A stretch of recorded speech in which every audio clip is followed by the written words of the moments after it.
की है। जब स्वामी दयानंद एक नदी के किनारे आश्रम बना करके रहते थे। स्वामी दयानंद लोगों को धर्म और ज्ञान की बातें बताया करते थे। उनके उस धर्म और ज्ञान की बातों को सुन करके लोग उनसे इतना अधिक प्रभावित हुए कि बिना कोई समय गंवाए हर समय हर दिन सुबह और शाम उनकी बातों को सुनने के लिए उनके आश्रम पर इकट्ठा हो जाते थे। जब लोगों की बढ़ती भीड़ को वहाँ पर दूसरे अन्य विद्वानों ने तथा दूसरे अन्य संतों ने देखा, तो उन्हें स्वामी दयानंद से जलन होने लगी और वे अक्सर लोगों को दयानंद के बारे में उनकी तमाम सारी गलत बातें बता करके उनको गुमराह करने की कोशिश करते। लेकिन इसके बावजूद भी उनके जो भक्त थे, उनकी अपने गुरु के प्रति जो और बातें थी, उसका उनके ऊपर कोई ऐसा प्रभाव नहीं पड़ता। इस कारण से वे सारी बातों को सुनने के बावजूद भी सुबह-शाम उनके यहाँ जाकर के उनके सत्संग का ध्यान वो करते। एक दिन हुआ ये कि दूसरे संत जो स्वामी दयानंद से क्या वो जलन रखते थे, वे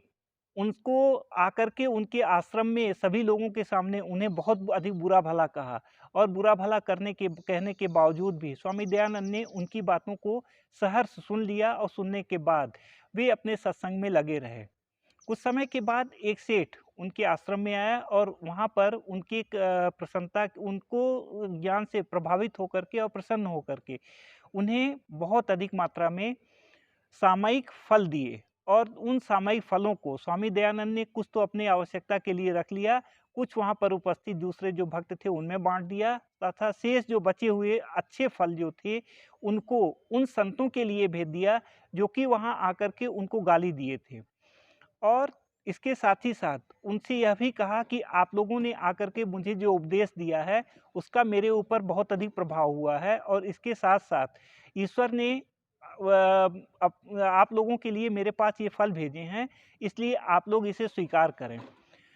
जब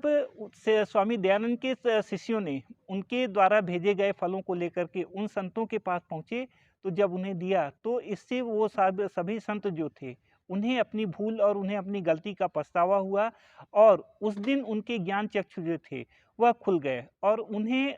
वास्तव में जो वास्तविक ज्ञान था, उन्हें उस दिन आभास हुआ कि इतने दिन तक साधना और तपस्या करने के बावजूद भी उनके अंदर जो जलन और उसके साथ-साथ दूसरों की निंदा करने की जो आदत थी, वह अगर नहीं गई, तो उनकी संपूर्ण साधना और उसके साथ-साथ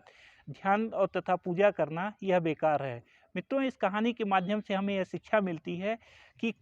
अगर हम पूजा पाठ करते हैं, इसके बावजूद भी ध्यान साधना करते हैं, लेकिन अगर हमारे जीवन की तमाम सारी बुराइयाँ अगर हमसे दूर नहीं हुई और हमारे कृत्यों से दूसरे किसी का अहित होता है, तो हमारे द्वारा किया गया सब प्रकार का पूजा पाठ, ध्यान साधना और उसके साथ-साथ जप-तप, यह व्यर्थ होता है। इसलिए हमें कभी भी किसी की निंदा नहीं करनी चाहिए और अपने मन, वचन, कर्म से किसी को कष्ट नहीं देना चाहिए। मुझे आशा ही नहीं वरन पूर्ण विश्वास है कि यह कहानी आप सबको पसंद आई होगी। अगर पसंद आई हो तो कृपया इसे अपने मित्रों के साथ शेयर करें तथा मेरे चैनल को सब्सक्राइब करें। धन्यवाद।